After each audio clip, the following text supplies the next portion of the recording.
राम राम जी। आप लोग कैसे हैं? आशा करती हूँ कि आप लोग बहुत स्वस्थ और मस्त होंगे। भगवान की कृपा से सब बहुत अच्छे से भगवान रखें सबको। आज मैं कबीरदास जी का एक बहुत अच्छा सुंदर कथा लेके आई हूँ। आप लोग सुनिएगा, बहुत अच्छा लगेगा। जय श्री राम। कबीर जी अपने युग में बड़े महात्मा, परम भक्त, यथार्थ के ज्ञाता, योगी और संत समझे जाते थे। उनको गंगा तट पर श्री रामानंद जी ने राम नाम का मंगलमय महामंत्र देकर प्रबुद्धि किया था। उसी महामंत्र के प्रताप से श्री कबीर जी योगी तथा संत कहलाए। जब लोगों को यह पता लगा कि रामानंद जी ने कबीर जी को राम नाम की दीक्षा दे दी है, तो इससे सारी काशी में कोलाहल मच गया। शास्त्री, पंडित, उपाध्याय, आचार्य, मठाधीश, महंत और मंडलेश्वर आदि मिलकर कह रहे थे कि रामानंद ने जो कबीर जी को राम नाम की दीक्षा दी है, यह घोर पाप और बड़ा अनर्थ किया है। वह किसी को भी शूद्र नहीं समझता, वह किसी को भी शूद्र नहीं समझता, ऊंच नीच सबको सम्मान मानता है। वह छुआछूत के भेदभाव को भारी भ्रम कहता है। उसको 10 नामियों से बाहर निकाल देना चाहिए। गुरु पूर्णिमा का दिन था। सवेरे के समय एक ब्राह्मण, जो काशी जी में चोटी का विद्वान माना जाता था, गंगा तट पर बैठा सिमरन कर रहा था।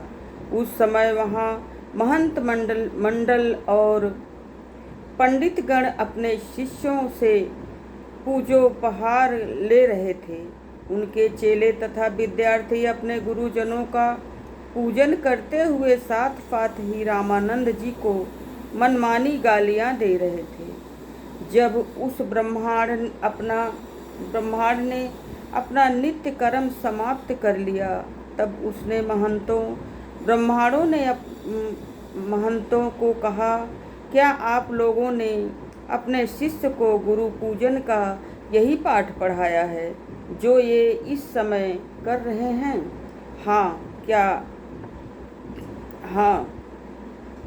क्या अच्छा होता जो आप सब आज इस पूर्ण पर्व पर पतित पावन राम नाम का पूर्ण पाठ करके पवित्र हो जाते। अपने अपशब्दों से आप श्री रामानंद जी को कदापि दुखित नहीं कर सकते। वह तो एक परम भागवत, वीतराग त्यागी और आत्मदर्शी पुरुष हैं। उस निर्लेप समदृष्टि के पास ऊंच नीच का भेद सर्वथा नहीं है। वह सबको राम नाम का दान देकर निहाल कर रहा है। बड़ा आश्चर्य है, आप लोग जो रात दिन अद्वैतवाद पर इतना घोटा लगाते रहते हैं और अभेदवाद का समर्थन करते हैं, उनमें इतना घोर भेद और घृणा। आपका वेदांतवाद निरा वाणी विलास है, आपका अद्वैतवाद कोरा वाक्य जाल है, आपकी कल्पनाएं सब निकम्मी हैं, आपका पंडित्व आडंबर है और आपका सन्यास निरी विडंबना है। आप लोग जब तक भगवती भक्ति भागीरथी में स्नान नहीं करोगे, तब तक श्री रामानंद जी के कथन के अनुसार को नहीं समझ सकोगे। जय श्री राम। जय श्री राम। जो जन राम पर पूरा भरोसा कर लेते हैं, जो राम पर निर्भय हो जाते हैं, जो पक्के निश्चय वाले हुआ करते हैं और जिनको संकट में भी श्री राम में संशय नहीं होता, उनकी सहायता भगवान अवश्य करा करते हैं। उनके संकट श्री हरि दूर कर देते हैं। उनके संकट श्री हरि दूर कर देते हैं। वाराणसी में एक सन्यासी अधिकारियों को राम नाम का उपदेश दिया करता था। उसके उपदेश से सैकड़ों नारी नर कृतार्थ हो जाते थे। वह महात्मा रामानंद था। वह पहला महापुरुष था जिसने अयन राज्य के यौवन युग में राम नाम की ज्योत जगाई। वह संतों, साधुओं, भक्तों और उपासकों का शिरोमणि समझा जाता था। एक दिन एक स्त्री ने रामानंद जी को नमस्कार करके निवेदन किया कि महाराज, मुझे आत्म कल्याण का साधन बताइए। मुनि ने कहा, देव त्रिकुटी स्थान में राम नाम शब्द का ध्यान किया करो और इसी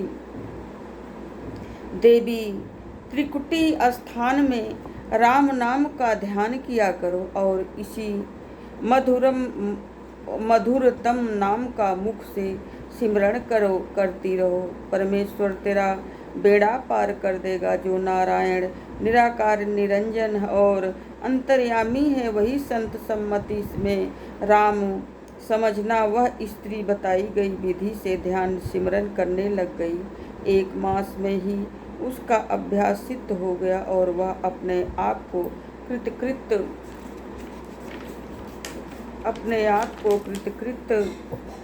समझने लग गई।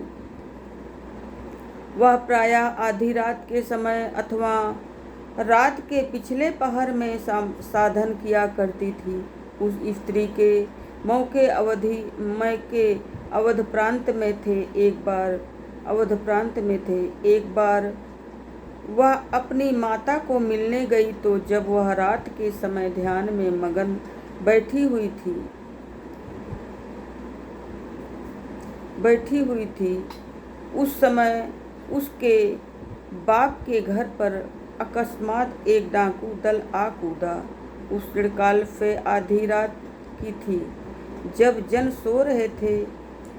सो रहे थे, सर्वदा सन्नाटा था। नींद का राज्य सब पर छाया हुआ था। उस समय वही अकेली छत पर बैठी ध्यान कर रही थी।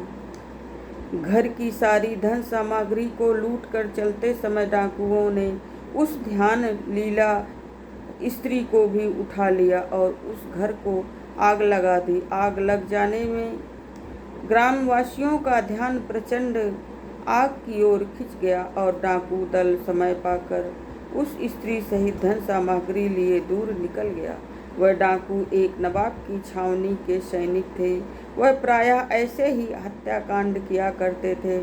उनके ऐसे काले कर्मों की पूछताछ कोई कुछ भी नहीं करता था। उस दिन वह जो धन लूट कर ले आए थे, वह तो उन्होंने आपस में बांट लिया, परंतु उस स्त्री को वह अपने सरदार को दे आए।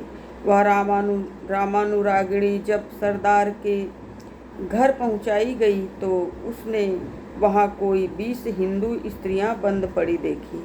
वह सभी दासियां बनाई गई थी। उन पर घोर अत्याचार होते रहते थे। वह उपासिका उस महासंकट में पढ़कर भी घबराई नहीं, दुष्टों से भयभीत नहीं हुई। उसे श्री राम पर पूरा भरोसा था कि वह अवश्य ही संकट निवारण करेंगे। वह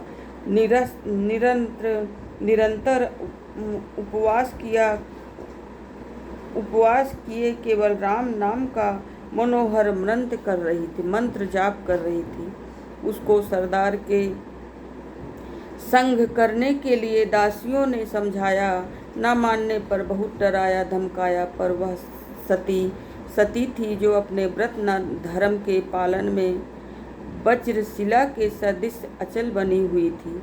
रात के समय सरदार ने उसे उसके कमरे में आने को कहा, परंतु उस सती ने उसकी बात को नहीं माना और उसके उन पैशाचिक कुकर्मों के लिए उसको बहुत ही धिक्कारा। वह बड़ा निर्दयी और क्रूर कर्मी था।